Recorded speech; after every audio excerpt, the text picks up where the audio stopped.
Assalamualaikum warahmatullahi wabarakatuh. Selamat pagi semuanya.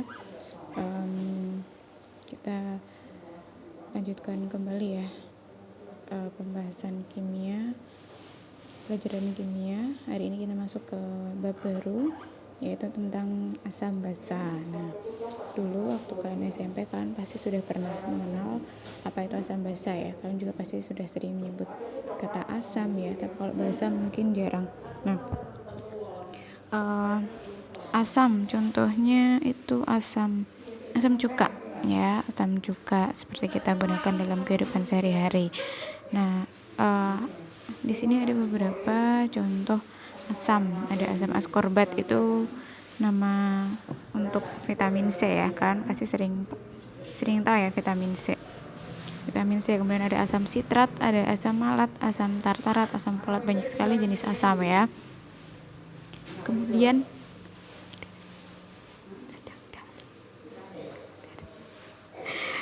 untuk basa contohnya ada sabun, kemudian obat mah, itu semuanya basa ya. Basa. Jadi asam dan basa itu sebenarnya sering kita gunakan untuk kehidupan sehari-hari. Nah, hari ini kita masuk ke teorinya, teori asam dan basa. Sini teori asam basa. Mulai dari yang pertama ada teorinya Arrhenius ya. Arrhenius nih. Teorinya Arrhenius. Nah, Arrhenius itu bilang bahwa asam adalah zat yang menghasilkan H+ di dalam air. Jadi menurut Arrhenius, jadi teori asam basa yang pertama ya, teori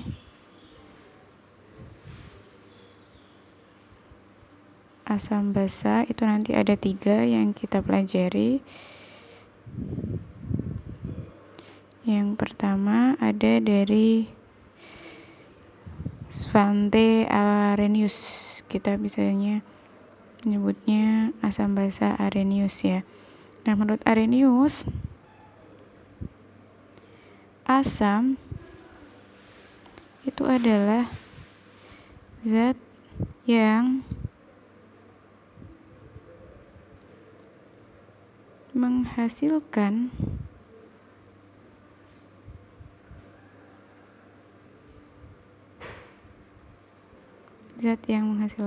ion H+, ini sebutannya ion hidronium, jika dilarutkan dalam air. Jika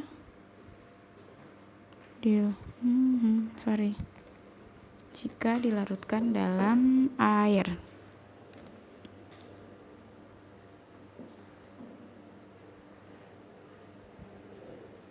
Jadi syaratnya harus di dalam air. Di dalam larut lain bisa nggak? Nggak bisa.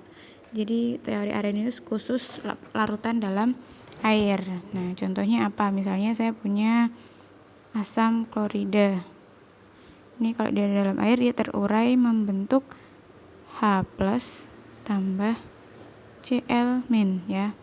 Kalau kalian masih ingat waktu kelas 1 pas ionisasi ya, selalu yang di depan itu namanya kation. Ini kation namanya, yang ini anion ya. Kation itu positif, anion itu negatif ya. H+ positif, Cl negatif. Nah, HCl ini disebut sebagai asam karena dia menghasilkan H+ atau ion hidronium. Sedangkan basa itu pengertiannya adalah zat yang menghasilkan ion OH- jika dilarutkan dalam air ya. Kalau asam tadi menghasilkan H+, kalau basa menghasilkan OH-. Contohnya ada soda api atau NaOH. Biasanya digunakan untuk melarutkan cat ini biasanya. Ada Na+, ingat ya, depan itu kation, belakang itu anion. Nih, ini kation Na+, ini anion OH-. Ya, yang belakang selalu negatif, depan positif. Nah, ini adalah teorinya si Arrhenius. Nah, teorinya Arrhenius ini sayangnya terbatas ya. Teorinya Arrhenius ini terbatas hanya pada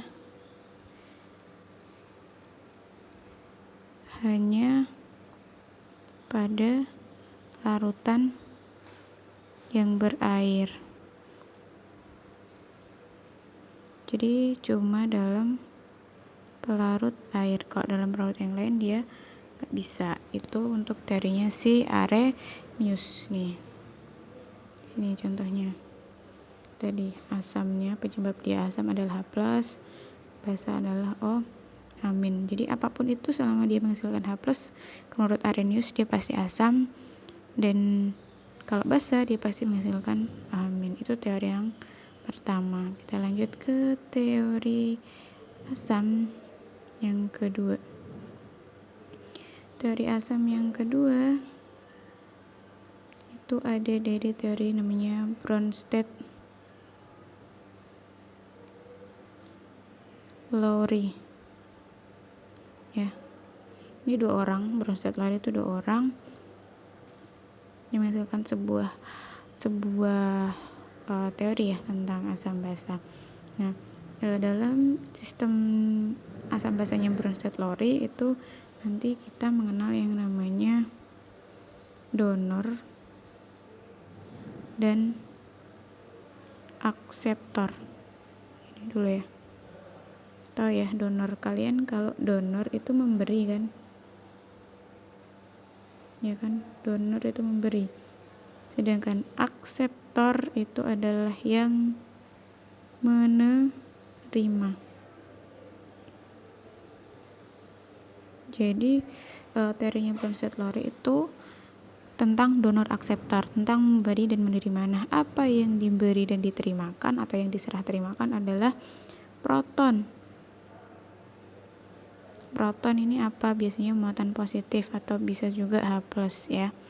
Jadi kalau dia donor proton, itu dia disebutnya adalah asam.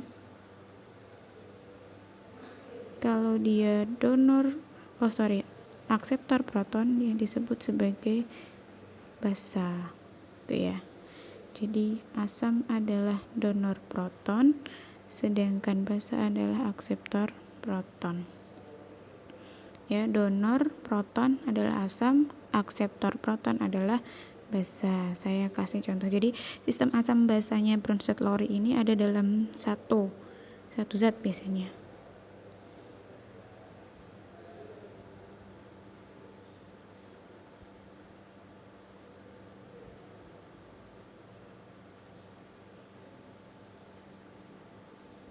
Oke, saya jelaskan dulu. Misalnya saya punya HCl dalam air, jadi H3, sorry, nanti dia butuh space agak banyak, jadi saya bawa ke bawah. HCl tambah air, Cl nya jelek ya, saya ganti, sama aja jadinya, tambah air H2O nya yang jelek.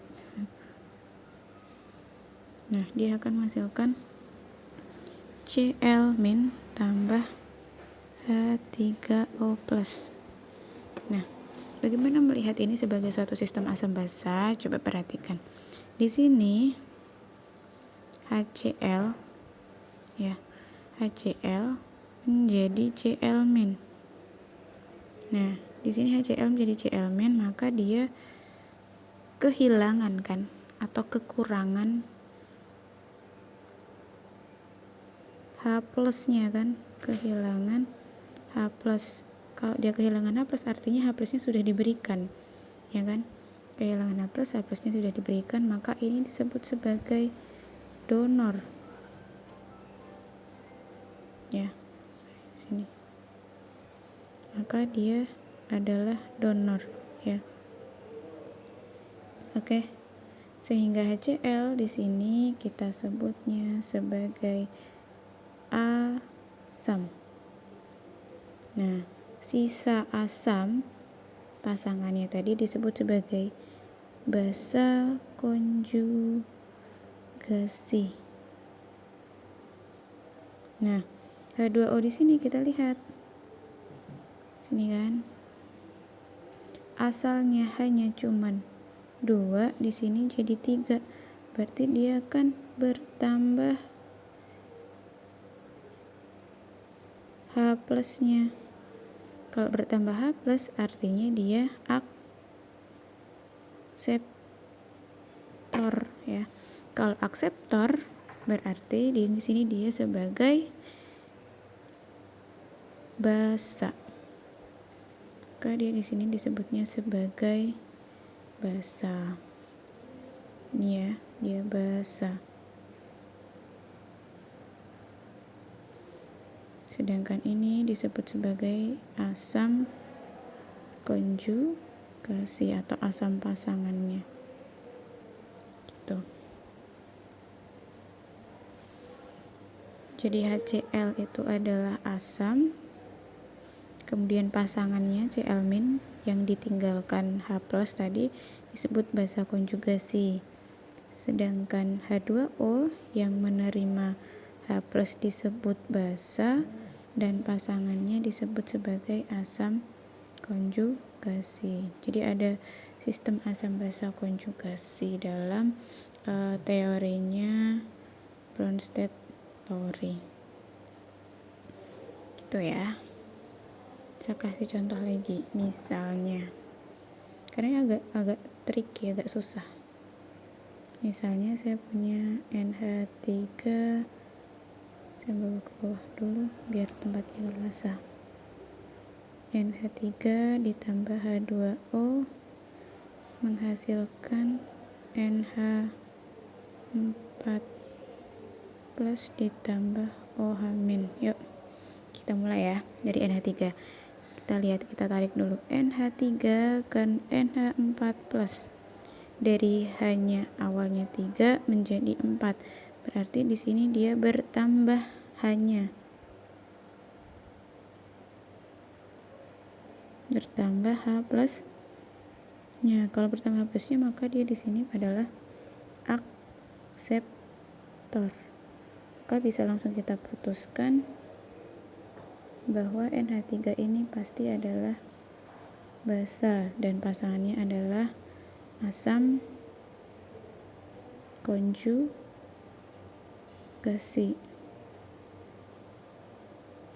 Sedangkan H2O, kita lihat H2O ke OH-.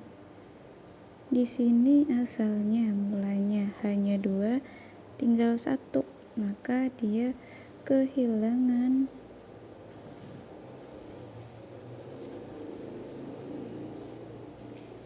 H plus, ya. Dia kehilangan H plus, maka dia pasti adalah donor. Nah, karena dia donor, maka kita sebut dia sebagai asam. Asamnya jelek. Dan pasangannya adalah basa konjugasi. Tuh ya. Jadi saling berpasangan. Ini basa ini adalah pasangan dari asam konjugasinya. NH3 itu basa, asam konjugasinya NH4, dan H2O itu sebagai asam dan basa konjugasinya adalah OH. Nah, jadi kalau kita lihat dari dua kasus yang tadi sama-sama dengan H2O Di kasus pertama dia sebagai basa, di kasus kedua dia sebagai asam. Kok bisa seperti itu? Ya karena menurut teori ini asam basa itu relatif dari sifat dia, apakah dia donor atau dia akseptor itu ya.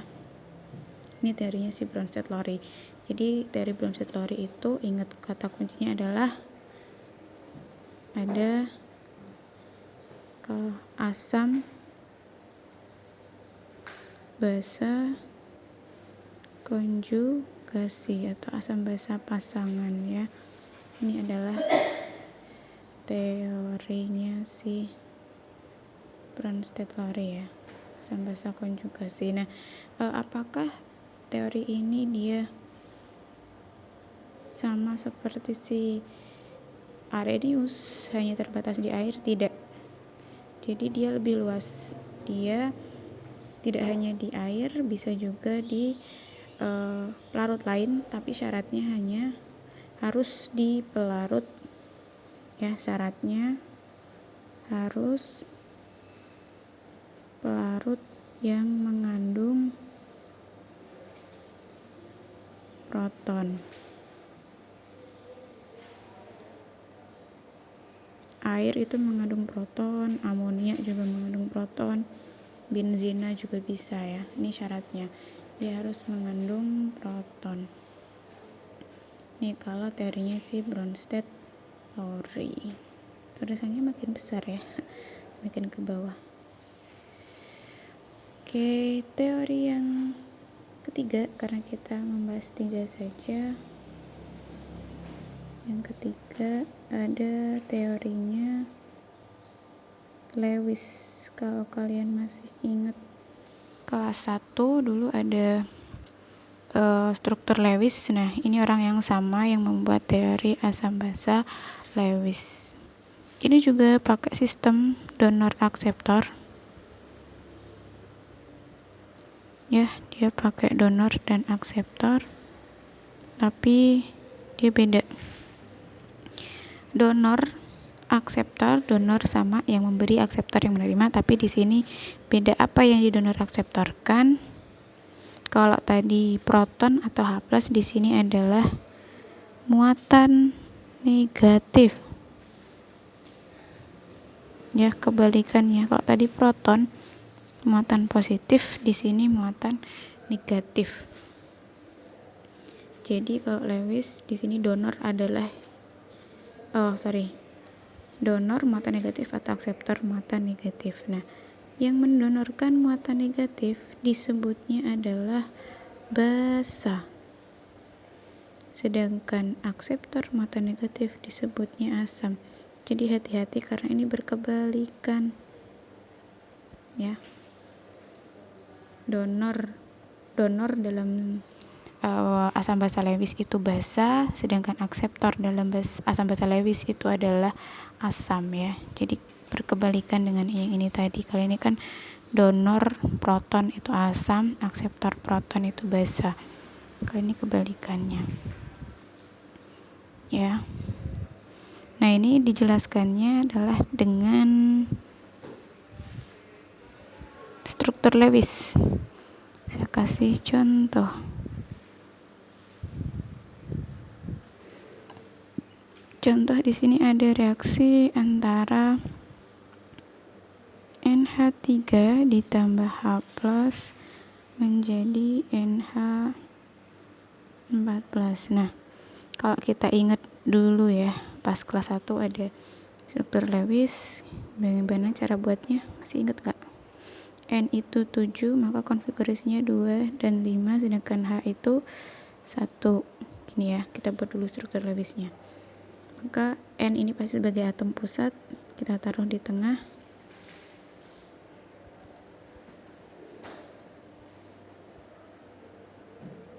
Saya besarkan dulu pennya. Oke. N sebagai atom pusat dia punya 5 elektron ya. 5 elektron sini terluar atau 5 elektron valensi, kita tata dulu. Nah, ada 1 2 3 4 5. ya kan, dia mengikat 3H. Di sini ada 3H, K,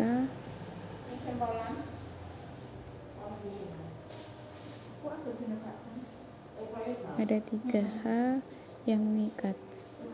Oke. 1H, 1H, 1H lagi. Nah, ini kan yang disebut sebagai struktur Lewis ya. Begini dulu. Kan. Nah, di sini ini disebut sebagai pasangan elektron bebas. Nah, dia sudah berpasangan tapi dia bebas. Nah, di sini direaksikan dengan H+. H+ ya. H itu cuman punya 1 elektron. Kalau dia jadi plus, berarti kan kehilangan 1 elektron. Punya 1, kehilangan 1. Berarti nggak punya apa-apa ya kan? Kosong. Jadi H+ itu ibarat kata ada dompetnya nggak ada isinya. Jadi punya wadah tapi nggak ada isinya. Nah, si H+ ini dia ikut nempel ke sini, ke pasangan elektron bebas tadi. Karena dia nggak punya isi tapi punya wadah, maka dia nunut ibaratnya atau nempel, sehingga jadi struktur seperti ini. Ini tadi ya, jelek sekali ini PEB nya tadi. Terus ini ada H yang punya elektron ya. Nah, ini tadi H yang dari H+, dari H+ ke sini dia nempel, sehingga struktur ini membentuk struktur NH4+, plusnya dari si H+ ini. Nah, H di sini ini dia kan menerima muatan negatif ya, pasangan elektron itu kan negatif, pasangan elektron itu sifatnya negatif. Karena H+ di sini menerima muatan negatif, maka H+ di sini sebagai asam. Sedangkan NH3 karena dia memberikan muatan negatif atau donor muatan negatif ya, maka NH3 sebagai basa gitu. Nah, itu tadi adalah tiga